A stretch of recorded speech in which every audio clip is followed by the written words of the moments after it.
ان ربکم حیی کریم یستحیی من عبدہ اذا رفع یدیہ علیہ ان یردہما صفرا. تمہارا رب حیا کرنے والا، سخی، زندہ اور کریم ہے.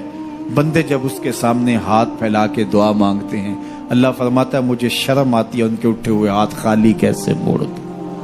جب انہوں نے مجھ سے مانگا ہے، میں نے بھی نہ دیا تو کس در پہ جائیں گے؟ تو پھر جب مجھ سے مانگا ہے تو میں کیوں نہیں دوں گا؟ ان کی جھولیاں کیوں نہیں بھروں گا؟ وہ تو کہتا ہے مجھ سے مانگو. اللہ اکبر. دنیا داروں سے مانگے تو ناراض ہوتے ہیں، اللہ سے نہ مانگے تو ناراض ہوتا ہے. وہ کہتا ہے سوالی بن کے میری چوکھٹ پہ، مجھے اچھا لگتا ہے کہ تم مجھ سے مانگو اور تم جھولیاں پھیلاؤ، اور نہ میں صرف تمہاری ضرورت کو پورا کروں گا بلکہ اپنی جناب سے تمہیں مزید رحمتوں سے بھی نوازوں گا. تمہارے اٹھے ہوئے ہاتھوں کی میں لاج رکھوں گا. تم طلب تو کر کے دیکھو. لازمی نہیں ہے کہ تمہیں مانگنے کا بڑا سلیقہ آتا ہو میں پھر دوں گا. شکستہ اور ٹوٹے پھوٹے لفظوں سے مانگو پھر بھی جھولی بھر دوں گا. وہ کریم ہے، اس سے مانگو تو صحیح، ہاتھ تو پھیلاؤ. جس زبان میں مانگنا آتا ہے مانگو. عربی میں مانگو، ہندی میں مانگو، سندھی میں مانگو، پنجابی میں مانگو، نظم میں مانگو، نثر میں مانگو، اقبال کے لہجے میں مانگو، رومی کی طرز پہ مانگو، سادی کے انداز میں مانگو. نہیں مانگنا آتا خالی ہاتھ پھیلا دو، وہ بند لبوں کی بولیاں بھی سنتا ہے. آؤ تو صحیح اس کی چوکھٹ پہ، جھولی تو پھیلاؤ. زلیخا بت کے آگے ہاتھ جوڑے کھڑی تھی، کیا کہہ رہی تھی؟ یا صنمی یا صنمی، اے میرے بت مجھے بچھڑا ہوا یوسف ملا دے. اس کا اعتقاد تھا کہ یہ مجھے دیتا ہے، اور وہ ہاتھ جوڑے کھڑی تھی. لیکن وہ پتھر کا مادو بلا اس کی کیسے فریاد سنتا. لیکن وہ روزانہ کھڑی ہو جاتی تھی، دعائیں مانگتی تھی، یا صنمی اے میرے بت مجھے بچھڑا ہوا یوسف ملا دے. زندگی گزرتی گئی، لیل و نہار کروٹیں کھاتے گئے. عمر ڈھلنے لگی، چہرے پہ جھریاں ابھرنے لگی. وہ روزانہ سر شام ہاتھ جوڑتی اور بیٹھ جاتی، لیکن کوئی جواب نہ آتا. ایک دن رات کا پچھلا پہر تھا، یا صنمی کا وظیفہ چل رہا تھا. نیند کا جھٹکا آیا، زباں بل کھا کے کہا یا سمادی. آواز آئی جبریل جا یوسف کے گھوڑے کا رخ موڑ دے، بچھڑی ہوئی کو یوسف ملا دے. مالک اس نے تجھے تو نہیں پکارا، یہ تو بت کو پکار رہی ہے. وہ تو زباں بل کھا گئی اور یا صنمی کے بجائے یا سمادی کے لفظ آگے. کہا جانتا ہوں، لیکن اتنا عرصہ ہوا بت کو پکارتے ہوئے اس نے کوئی جواب نہیں دیا.